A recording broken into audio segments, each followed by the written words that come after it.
Budget Committee Yes. of the United Nations. Tell us how significant that is and what do you hope to achieve as an ambassador from Nigeria being on that committee? Thank you very much. The fifth committee covers the budget of the United Nations and the administration. So it's two in one. So we look at the budget and we look at the admin generally. Currently, our budget is $18.5 billion. We might come into deficit of $1.5 billion this year, but we are trying to move out of that deficit to make sure that we have enough financing for the budget. The admin issue, we are looking at the UN 80 reforms. I'm sure you are aware of that. So we are merging some of the organs of the UN.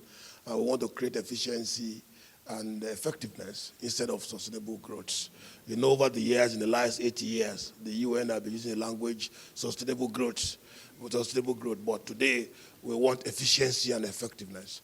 We think there are so many organs of the UN, that agency that are multifaceted, and we need to bring them together. That is what the UN 80 reform is all about. For Nigeria, it's a big congratulations to Nigeria and Mr. President for producing the chairman of the budget and administration of the United Nations and appropriation. So that's a big deal for the country. So we have a lot to do together, you know, in terms of peacekeeping.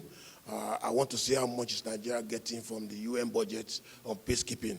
That's very important because I see many countries depending on their foreign exchange depends more on how much they get from peacekeeping. So what is Nigeria getting from peacekeeping? And we are working with the Inspector General of Police to see how much we are doing. Again, we are also advancing Mr. President's project in respect of peacekeeping. This is very, very important because a country can earn money just like any from oil or crude oil from peacekeeping.